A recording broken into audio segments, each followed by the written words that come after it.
بسم اللہ الرحمن الرحیم نحمده ونصلی ونسلم علی رسولہ الکریم وعلی آلہ الطیبین واصحابہ الطاہرین اما بعد۔ حضرات گرامی، ان اعمال کا تذکرہ کر رہے تھے جو مرنے والے کو قبر کے بعد نفع دینے والے ہیں، کیونکہ ہم بتا چکے ہیں کہ جب انسان اس دنیا سے چلا جاتا ہے تو اعمال کا سلسلہ منقطع ہو گیا، لیکن انسان کو اس دنیا میں رہتے ہوئے ایسے اعمال کی بھی فکر کرنی چاہیے کہ جو مرنے کے بعد اسے فائدہ پہنچاتے ہیں۔ ان میں سے نیک اولاد چھوڑ کر کے جانا۔ ہمارے ہاں اس طرح کی تو کوئی فکر نہیں ہے، بچوں کو ڈاکٹر بنانا ہے، انجینئر بنانا ہے، بڑا بڑا عہدہ دلوانا ہے، D S P, S P, وزیر، مشیر، ایم این اے، ایم پی اے،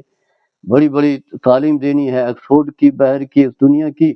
اسی فکر میں ہم غلطہ رہتے ہیں اور اسی پر ہی خوش رہتے ہیں، بیٹا جو ہے بڑے عہدہ پر براں جمع ہو گیا، یہ ہو گیا۔ لیکن بات یہ ہے کہ آپ کو شاید دنیا میں تو عزت مل جائے، وقت مل جائے، قدر و منزلت مل جائے، پروٹوکول ہو، گاڑیاں ہوں، بڑے بڑے محلات ہوں، لیکن جب آپ قبر میں جائیں گے تو قبر میں جو ہے یہ چیزیں آپ کے کام نہیں آئیں گی۔ اب یہ اولاد آپ کے کسی کام آنے والی نہیں ہے۔ اولاد کو نیک اور صالح بنائیں، تلاوت قرآن کرنے والے، نبی علیہ السلام کی بارگاہ میں درود پڑھنے والے، اللہ کی بارگاہ میں استغفار کرنے والے، عبادت کرنے والے، ریاست کرنے والے، یاد الہی میں زندگی گزارنے والے۔ وہ جو ہے مرنے کے بعد بھی چاہے وہ غریب ہی کیوں نہ ہو، تنگ دستی کیوں نہ ہو، ان سے جو ہے تمہیں فائدہ پہنچے گا، ہمیں سے ہر ایک کو فائدہ پہنچے گا، ورنہ کوئی فائدہ۔ نیک اولاد چھوڑ کر کے جانا یہ بھی ایسا عمل ہے جو مرنے والے کو نفع دیتا ہے مرنے کے بعد۔ حدیث پاک میں آتا ہے، حضرت ابو ہریرہ رضی اللہ تعالی عنہ حدیث کے راوی ہیں، فرماتے ہیں نبی کریم صلی اللہ تعالی علیہ وسلم نے فرمایا ان الرجل لا يرفع درجته في الجنت، انسان کا درجہ جو ہے جنت میں بلند کیا جائے گا، یعنی جب جنت میں داخل ہوگا، قبر تو پہلی منزل ہے، جب آخرت میں درجہ بلند ہوگا تو قبر میں بھی اس کے فوائد و برکات اسے ملیں گی، تو اس کا درجہ بلند ہوگا۔ فیقال، اسے کہا جائے گا، فیقول ان ھذا، وہ حیران ہوگا کہ میں نے تو اتنی ساری نیکیاں نہیں کی، میری نیکی میں دولت زیادہ زیادہ میں جنت میں جا سکتا تھا، لیکن اعلیٰ مقام جو ملا یہ کس وجہ سے ملا ہے، حیران رہے گا۔ تو فیقال، اسے کہا جائے گا بے استغفار والدیک لک، تمہاری اولاد تمہارے حق میں جو ہے مغفرت و بخشش کی دعا کرتی رہی، 20 سال، 40 سال، 50 سال، یا اس سے کم و بیش نماز میں ربنا اغفر لی ولوالدی، یا اللہ میری مغفرت فرما دے، میری ماں باپ کی مغفرت فرما دے۔ نماز میں، نماز کے بعد اپنے لیے دعا، ماں باپ کے لیے دعا، نوافل، اسی طرح جو ہے یعنی 20 سال، 30 سال، اس سے کم و بیش 2 بچے ہیں، 3 ہیں، 4 ہیں، جتنی اولاد زیادہ ہوگی اتنا جو ہے مرنے والے کو فائدہ پہنچے گا۔ اگر سارے جو ہے نیک اور صالح ہیں اور ماں باپ کے لیے مغفرت بخشش کی دعا کر رہے ہیں تو اس کے درجات تو کئی گنا بڑھ جائیں گے۔ یعنی یوں سمجھ لیں کہ اگر 6 بچے ہیں، کیونکہ ہمارے ہاں تو یہ چل رہا ہے بچے 2 ہی اچھے، کتنی المیہ ہے، دنیاوی نقصان بھی اخروی بھی، تو اگر 6 بچے ہیں اور مرنے والے کے بعد جو ہے 20 سال، 30 سال بھی اگر زندہ رہیں تو یوں سمجھ لیں کہ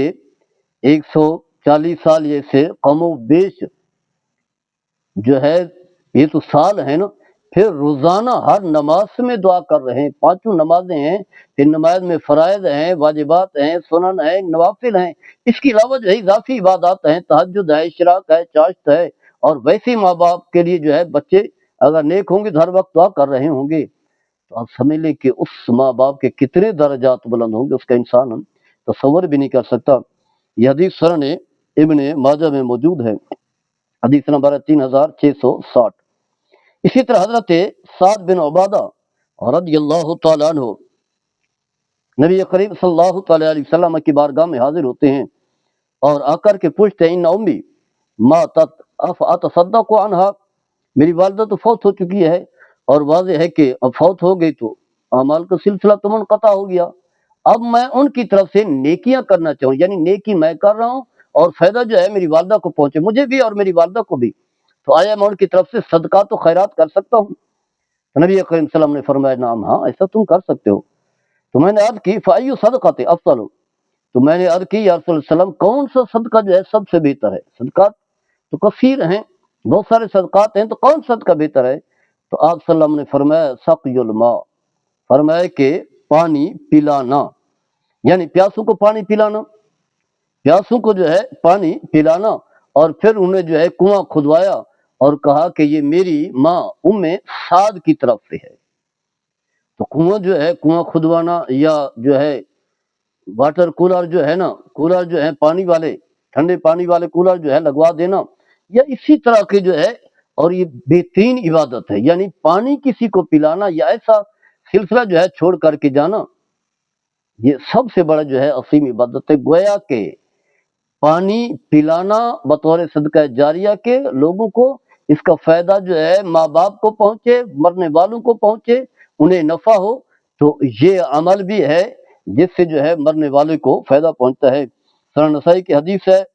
حدیث نمبر 3694 ہے۔ اسی طرح عائشہ صدیقہ رضی اللہ تعالیٰ عنہ اس حدیث کی راویہ ہیں، فرماتی ہیں کہ ایک شخص نبی کریم صلی اللہ علیہ وسلم کی بارگاہ میں حاضر ہوا اور عرض کی ان امی افتطلت نفسها واظنها لو تکلمت تصدقت، یا رسول اللہ صلی اللہ علیہ وسلم میری والدہ کا اچانک انتقال ہو گیا ہے۔ بس اوقات انسان کو پتہ ہی نہیں چلتا، اور ویسے اچانک موت کا آنا جو ہے کہ اچھی چیز نہیں ہے۔ اس کی وجہ یہ ہے کہ نیکیوں کا سلسلہ ختم ہو جائے گا، اور اگر انسان گناہ گار ہو تو توبہ کا موقع ہی نہیں ملے گا۔ ہو سکتا ہے لمبی عمر ہو تو اللہ توبہ کی توفیق دے دے، اور ویسی نیکیاں اگر پہلے نیک ہے تو نیکیاں بڑھتی چلی جائیں گی۔ تو اچانک میری ماں کا انتقال ہو گیا ہے، میرا خیال ہے کہ اگر انہیں بات کرنے کا موقع ملتا، اچانک موت نہ آتی، کسی سے بات کرنے کا موقع ملتا، تو وہ صدقہ کرنے کا کہتی کہ میری طرف سے جو ہے یہ صدقہ کرنا ہے۔ واضح ہے ان کے دل میں صدقے کی شوق ہوگا، صدقہ ویسی بڑی عظیم عبادت ہے۔ تو فَهَلْ لَهَا أَجْرٌ إِن تَصَدَّقْتُ عَنْهَا، یا رسول اللہ صلی اللہ علیہ وسلم اگر میں ان کی طرف سے صدقہ کروں، یعنی کسی غریب کی مدد کر دوں، کسی فقیر کی مدد کر دوں، صدقہ تو خیرات کروں، مالی تعاون کروں، یا نیکی والے بہت سارے کام ہیں اگر میں کرتا رہوں، تو آیا اس کا فائدہ انہیں پہنچے گا؟ یعنی یہ عمل انہیں قبر میں نفع دے گا، آخرت میں نفع دے گا؟ تو نبی صلی اللہ علیہ وسلم نے فرمایا نعم، آپ نے فرمایا ہاں، اسے یقیناً اس کا نفع جو ہے پہنچے گا۔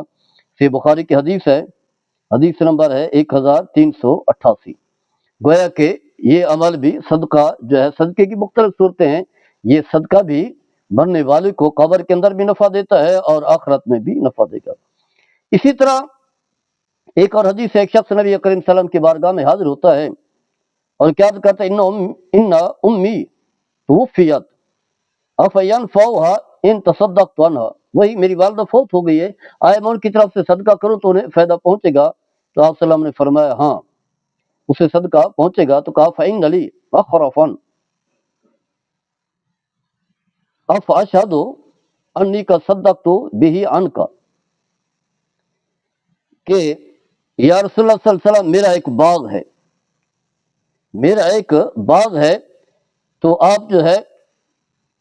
فاشهدک، میں آپ کو گواہ بناتا ہوں،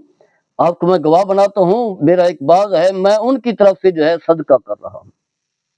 یعنی والدہ کی طرف سے صدقہ کر رہا ہوں۔ تو گویا کہ یہ عمل بھی جو ہے، چاہے پورا باغ انسان صدقہ کر دے یا اس سے کم و بیش۔ جامع ترمذی کی حدیث ہے، حدیث نمبر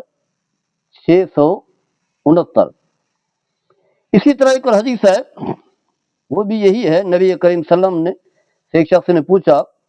کہ میری والد جو ہے فوت ہو گئے، ان ابی ماتا وترک مالا ولم یوصی، حضرت ابو ہریرہ حدیث کے راوی ہیں، میرے والد فوت ہو چکے ہیں، کوئی وصیت نہیں کی، مال کافی چھوڑ کر کے گئے، کہ ہوتا ہے وصیت کر لینا،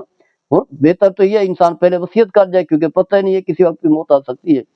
لیکن اولاد جو ہے وہ نیک تھی اور صالح تھی، انہیں پتہ تھا کہ یہ سارا مال ہم نے نہیں کھانا، اس میں جو ہے ماں باپ کے لیے ایثار ثواب بھی کرنا ہے، صدقہ بھی کرنا ہے، تاکہ انہیں قبر میں فائدہ پہنچتا رہے۔ اتنا مال جو انہوں نے جمع کیا ہے تو سارا ہمارا تھوڑا ہے، ان کا انہیں بھی فائدہ پہنچتا رہے، ورنہ تو کسی کام کا نہیں ہے۔ تو فَهَلْ يُكَفَّرُ عَنْهُ أَنْ أَتَصَدَّقَ عَنْهُ، آیا میں ان کی طرف سے صدقات و خیرات کروں تو کیا ان کے گناہوں کے لیے کفارہ بن جائے گا، نیکیوں کے بلندی، ان کی بلندی درجات کا ذریعہ بن جائے گا؟ تو آپ صلی اللہ علیہ وسلم نے فرمایا نعم۔ مسلم بن حنبل کی حدیث ہے 3294، یہ حدیث نمبر ہے۔ اسی طرح ایک اور حدیث ہے، ایک عورت جو ہے نبی کریم صلی اللہ علیہ وسلم کی بارگاہ میں حاضر ہوتی ہے، عرض کرتے ہیں یا رسول اللہ صلی اللہ علیہ وسلم کہ عرض کرتی ہے یا رسول اللہ صلی اللہ علیہ وسلم اپنے والد کے بارے میں پوچھتی ہے، ماتا ولم یحج، میرے والد جو ہے فوت ہو گئے ہیں لیکن حج نہیں کر سکے،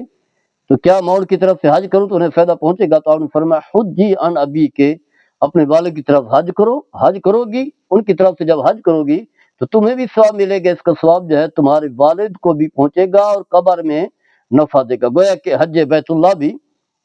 ایک ایسا عمل ہے جو مرنے والے کو مرنے کے بعد جو اسے فائدہ دیتا ہے۔ سنن نسائی کی حدیث ہے 2635 حدیث نمبر ہے۔ اور اسی طرح ایک حدیث پاک میں آتا ہے، نبی کریم صلی اللہ علیہ وسلم نے فرمایا من مات علیہ صیام صام عنہ ولیہ، فرمایا کہ جب کوئی شخص فوت ہو جائے اور اس کے ذمے حج ہوں اور اس کے ذمے اور روزے ہوں، تو فرمایا جو اس کا ولی ہے یعنی اولاد ہے یا باپ ہے یا جو بھی اس کا رشتہ دار ہے اس کی طرف سے اور روزہ رکھے، یعنی روزہ رکھنے سے مراد یہ ہے کہ نفلی روزہ رکھے اسے اس کا فائدہ پہنچے گا، یا پھر جو روزے اس کے ذمے تھے فرض سے ان کی طرف سے کفارات جو ہے وہ ادا کرے، کسی جو ہے وہ کفارہ دے، صدقہ دے، تو فرمایا اس کا جو ہے اسے فائدہ پہنچتا رہے گا۔ اسی طرح ایک حدیث پاک میں حضرت سعد بن عبادہ فرماتے ہیں عرض کی یا رسول اللہ صلی اللہ علیہ وسلم ان امی ماتت علیہا نذر، میری والدہ فوت ہو چکی ہے، زندگی میں انہوں نے منتیں مانی تھی لیکن منتیں پورے نہیں کر سکی، جیسا کہ انسان کی عادت ہے بیٹھے بیٹھے کوئی نہ کوئی منت مان لی، میں یہ روزہ رکھوں گا، میں یہ کام کروں گا، لیکن نہیں کیا جا سکتا۔ تو میں اگر ان کی طرف سے جو ہے پورا کروں تو کیا ادا ہو جائے گا؟ تو نبی صلی اللہ علیہ وسلم نے فرمایا ہاں، تم جو ہے ان کی طرف سے جو ہے ادا کرو